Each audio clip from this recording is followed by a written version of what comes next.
मैं आऊं अभी YouTube के सारे वीडियो डिलीट करूं, आके एक अनाउंसमेंट करूं कि आज से मेरा कोर्स सिर्फ मेरी ऐप पे मिलेगा और मैं कहीं फ्री नहीं पढ़ाऊंगा। मैं भी एक दिन में कमा लूंगा 20-30 करोड़ रुपए। क्या होगा उसके बाद? क्या मैं चल पाऊंगा समाज में? क्या दिख पाऊंगा? क्या जो लोगों की नजरों में इज्जत बनाई है वो बरकरार रह पाएगी? पैसा सब कुछ नहीं होता। अगर पैसा सब कुछ होता तो कोई 50 रुपए कमा के भी खुश है और कोई 5 करोड़ कमा के तुम्हारी जगह भी इस तरीके की हरकतें कर रहा है। तो खुशी पैसे से नहीं आती। लगातार देख रहे हैं, तुम ज्ञान भी मत दो। कुछ दिन पहले तुम बड़ा अच्छा ज्ञान दे रहे थे भाई, बड़ा अच्छा ज्ञान कि ऐसा नहीं करना चाहिए, कोई ये दे रहा है, कोई वो दे रहा है, गंदगी मची पड़ी है। और ये कैसी गंदगी है जो पर्दे के पीछे हो रही है? ये गंदगी नहीं है। और ये 15 लाख पीछा नहीं छोड़ रहा है। कभी मोदी सरकार 15 लाख देंगे? इस लड़के को अकेला ऐसा है देश में जिसको 15 लाख का सपना पूरा हुआ है। और कमाल की बात तो है कि सच निकल जाता है। आपने देखा होगा वीडियो, मैं कैसे कह दूं कि ये मेरा बच्चा है जो AIR-1 लाया है? हाई नहीं कैसे कह दोगे? होता तब तो कहते थे। तुम्हें खुद पता था। तुम्हें यह भी डर था कि बच्चे की नाना निकल गया, लाइव क्लास का मैटर है, मैं कह दूं कि ये मेरा बच्चा है।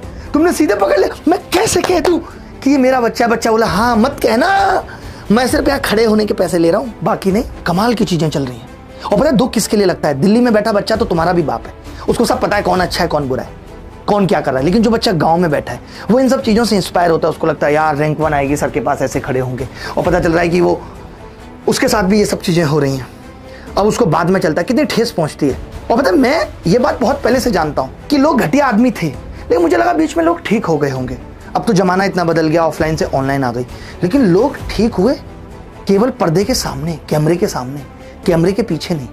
जैसे होता है ना, कई बार तो जो खराब हैं, जो दिन रात गालियां देते हैं, उनकी गालियां कैमरे के सामने भी निकल जाती हैं। कई बार हमें हमारी क्यों नहीं निकलती? क्योंकि हम तो पीछे भी नहीं देते। तो बहुत दुख लगता है, दिल टूटता है। हम उस शिक्षक से जुड़े बच्चे के उस इमोशंस को समझते हैं, उस दर्द को समझते हैं। मुझे आज भी याद है जब मैं एक बार तैयारी करने बाहर गया हुआ था और मैं जिन टीचर को मानता था और मैंने एक बार उनको छत पे सिगरेट पीते हुए देख लिया था।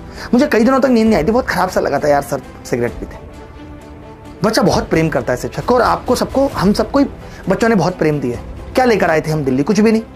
खाने के भी लाले थे, कुछ भी नहीं था। और आज हम सब कुछ पाके भी उस गलत राह पे चल पड़े। क्या ये दुख की बात नहीं है? क्या हमारा दिल नहीं पिघलना चाहिए कि हम इस तरीके की चीजें कर रहे हैं? अगर हमें कोई इनाम देना था तो हम डायरेक्ट बच्चे को स्टेज पे बुला के कुछ भी अच्छा इनाम दे सकते थे, उससे पूछ सकते थे तुम कहीं घूमना चाहते हो, मैं घुमाऊंगा। लेकिन जो बच्चा हमसे पढ़ाई नहीं, उससे इस तरीके से पैसे दे के ये बुलवाना और हल्की हल्की मुस्कुराहट, झूठी एक्टिंग करवाना, क्या ये बच्चों को चोट नहीं पहुंचाता? जब मुझ जैसे आदमी को ये चीज़ चोट पहुंचा रही है तो जो बच्चे मासूम हैं उनको चोट नहीं पहुंच रही होगी? हम सब तो ये सोच के आए थे ना शिक्षा में कभी कि हम बच्चों का भला करेंगे, लोगों के लिए अच्छा सोचेंगे, लोगों के लिए जितना कर सकते हैं वो करेंगे, यूट्यूब पे जितना पढ़ा सकते हैं वो पढ़ाएंगे। अगर हमारे ऐप पे भी एक सिस्टम को सस्टेन करने के लिए कोर्स चल रहे हैं और कोई बच्चा वहाँ भी हमसे कहेगा कि फ्री में दे दो, पैसे नहीं है, तो वो करेंगे। ये सब सोच के साथ ही तो हम लोग आए थे एजुकेशन में। कभी हमने ये नहीं सोचा था कि हम ऐसी झूठी पब्लिसिटी करके, पैसे से पब्लिसिटी खरीद के बहुत ज़्यादा बिजनेस करेंगे। मैं तो हमेशा एक चीज़ कहता हूँ कि teacher can never be a good businessman, a businessman can never be a good teacher.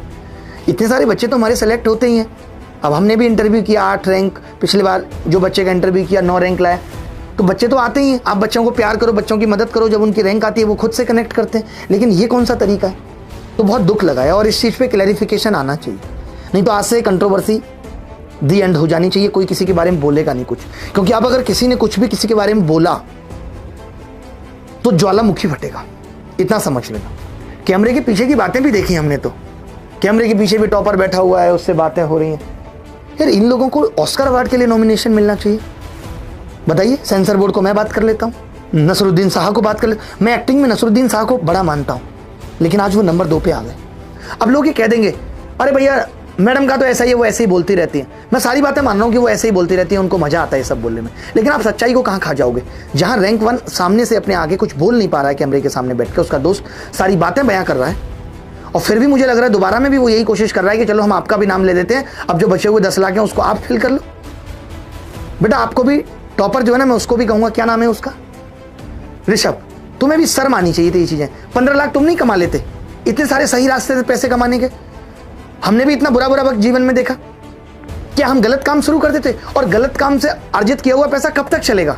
एक चीज जिस मेहनत को तुम सालों से कर रहे थे, तुमने उसको ऐसे करप्शन की आड़ में बेच दिया। जरा सी भी रूह नहीं कांपी कि इतनी कम उम्र में तुम अभी से ये सब चीजें कर रहे हो, आगे क्या करोगे? कैसे भरोसा करे देश तुम पे?